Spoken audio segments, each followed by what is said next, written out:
Hey, I'm Jordan. 2025 was a fantastic year for games. I think some of the games that I'm going to talk about today will end up being pretty high on like my all-time game rankings. I think there's some really fantastic games, and I think some of them are just going to get better over time the more I play them. And I've already played all 10 of these games a bunch. I played some of these games for the first time like last December, and they are still in my top 10 of the year. That's how good they were. So if you guys don't follow my videos or channels or whatever, or me here on the Dice Tower, I just like lighter games generally. So this list is going to be a little lighter than some of the other lists you might see for top 10 lists, and I'm totally cool with that. I don't think a single game that I'm going to talk about lasts more than an hour. Maybe one is pushing it. It's probably about that hour mark, but most of these are going to be pretty quick games. A lot of them you'll play more than once at a time. A weeknight game, if you will. I think that's a great explanation for these types of games that I like to play. But I'm staying on brand, but it's not necessarily on purpose. This is just these are the games I like. So let's get started.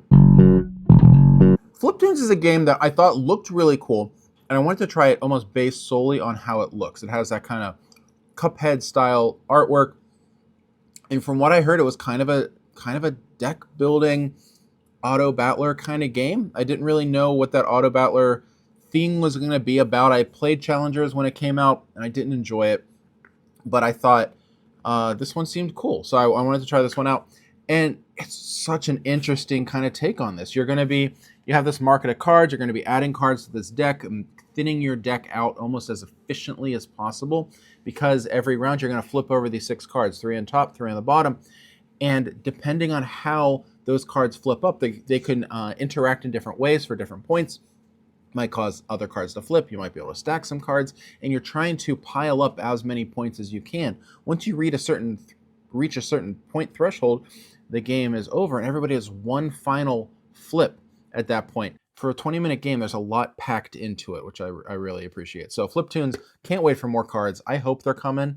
I have no information about that, but more cards for Fliptoons will be great in the future. I like that one a lot. Duel forcardia is a 2-player game, and there's going to be a lot of 2-player games on this list, but this is the first one on my list here. And this is a 2-player kind of card battler, but it's almost like War, where every turn you just have one card. You're going to flip over a card. High card wins, but you do have a hand of cards, so you are going to, pick it to a certain extent. And if your high card wins, gets you a point.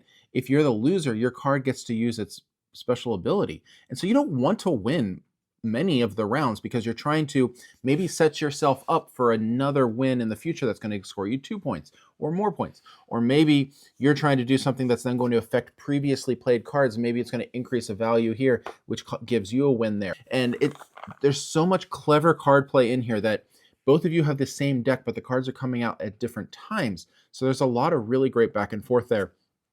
And there's actually multiple decks in here. So you both play the same deck, but then you can play different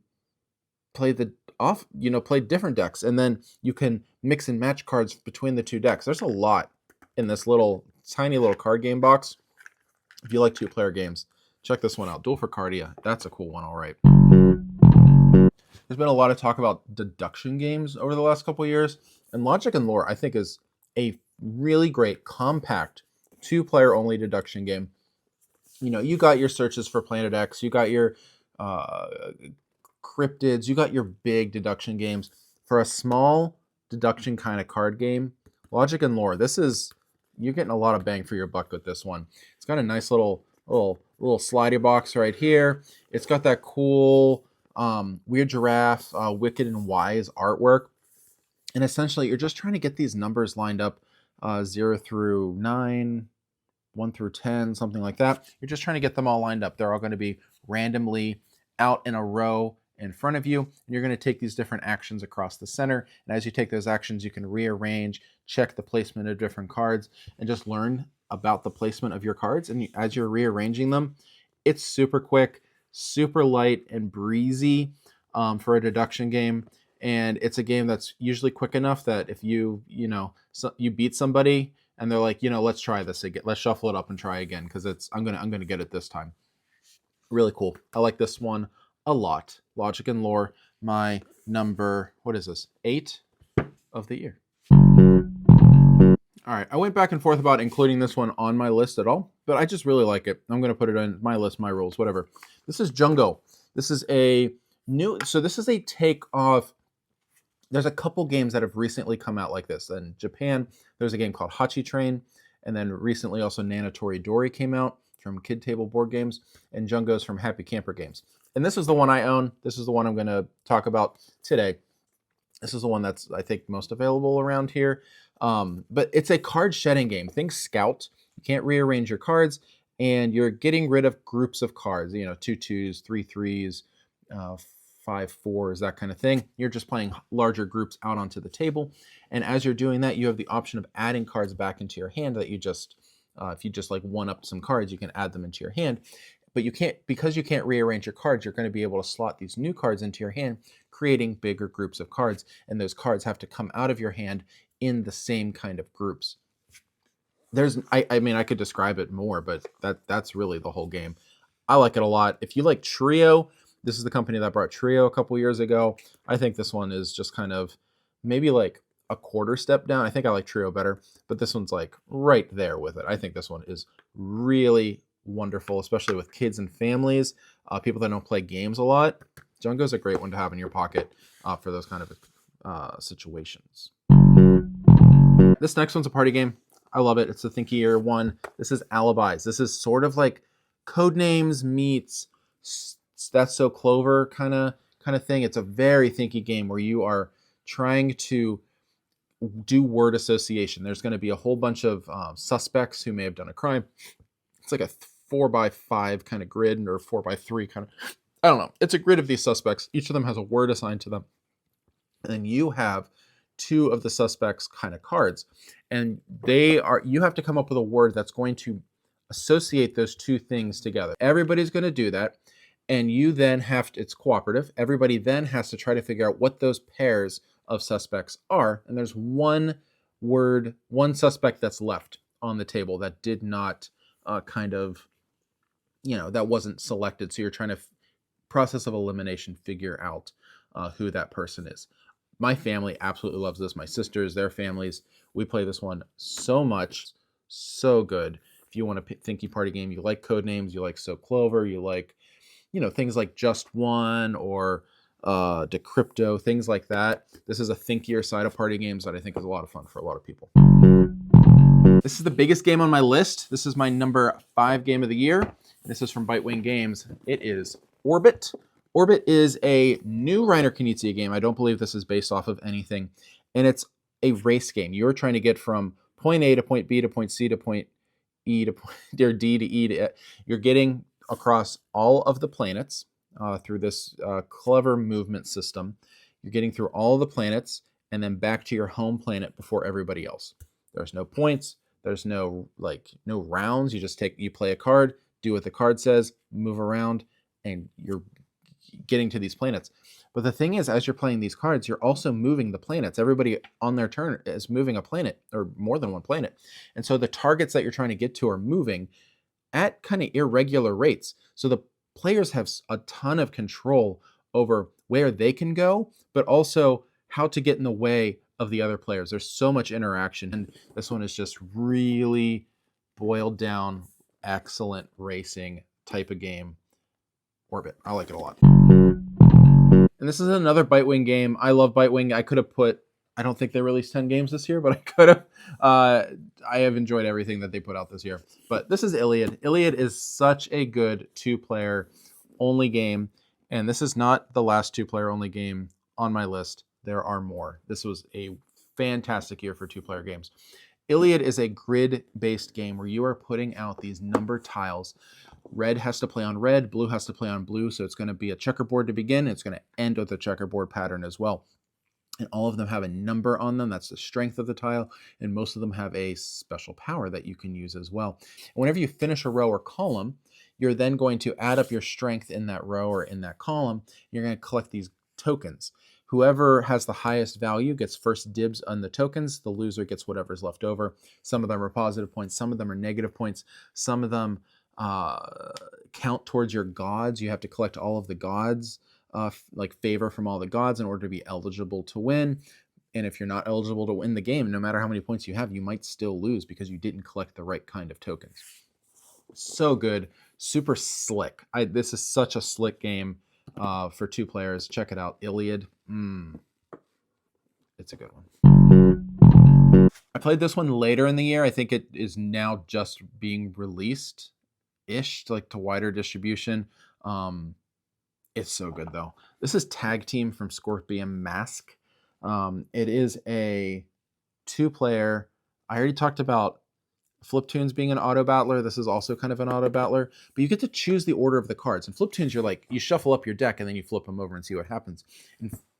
In Tag Team, you are almost programming, and it's like an auto battler, but you're programming the order in which these cards are, and you're never going to remember really how you want the cards to come out, because once you flip over a card, that card is now going to battle your opponent's card. They flip a card at the same time.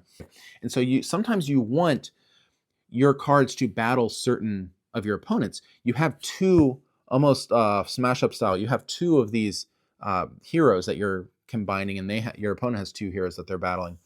And so sometimes you want maybe the swordsman's kind of card versus the voodoo princess kind of card, and you're like battling those 2, and they have like this brute kind of guy and then this like western guy or something like that, and I want my voodoo person to attack the brute, but then they actually like flipped over a different card. There's so much interesting interaction with the cards here. This has been a fantastic game to explore. It's on Board Game Arena. I've been playing just ongoing, just over and over on Board Game Arena. So good. Tag Team's been great. All right, this is another one from All Play. All Play did more than 10 games this year. I've enjoyed more than 10 games that they've released this year.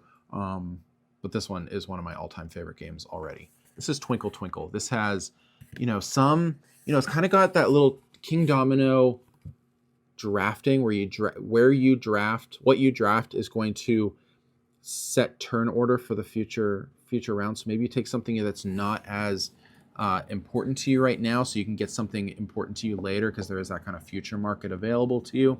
And essentially, you're going to be drafting these really nice clear acrylic tiles, and they're going to be creating constellations above a child's bed.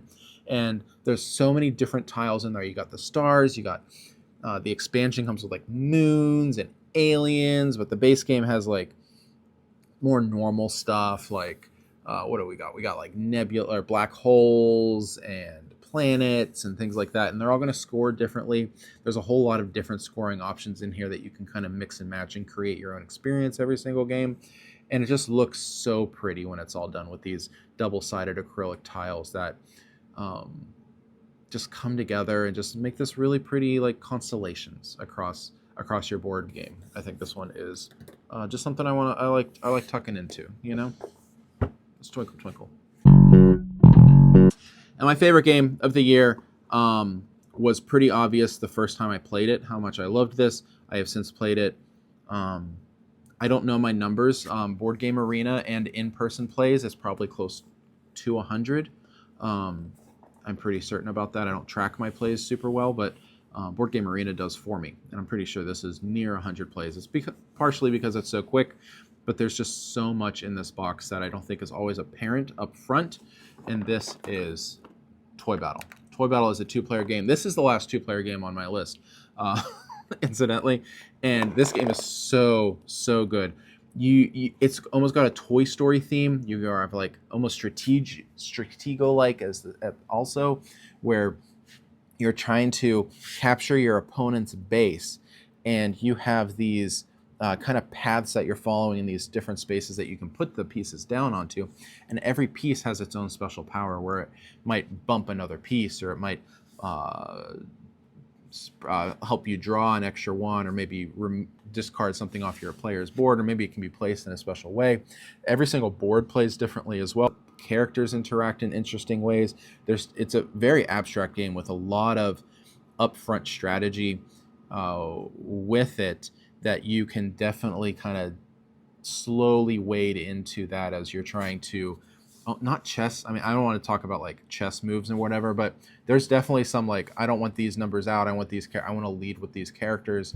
If I have them, I want to be able to play these in certain ways on certain boards. There's a lot here, but I like this one. It's really nice. I like it a lot. So there you have it. Those are 10 games I really liked in 2025. I'd love to hear. I mean, I have you can probably tell what my tastes are, so I'd love for folks to recommend some other games for me. Maybe I have played them, maybe I haven't. Or if you guys want to hear about some other games that I really liked, let me know. You can follow me on other stuff, just Jordan Plays Blue, and here on the Dice Tower sometimes as well. So there you go. Thanks, guys. I'm Jordan.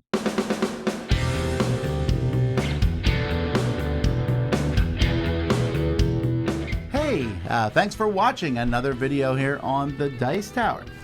We really appreciate you stopping by and checking our things out. Thanks so much for joining us today. And hey, if you really like what we're doing here at the Dice Tower, then there are different ways to support the Dice Tower. One of those ways is through Patreon. We have links in the description of this video, and we have links to lots of other things we do down there, so definitely check it out. But either way, we're glad you watched us. Tell your friends about the Dice Tower. Until next time, though, I'm Tom Vassell, and I hope you enjoyed this video.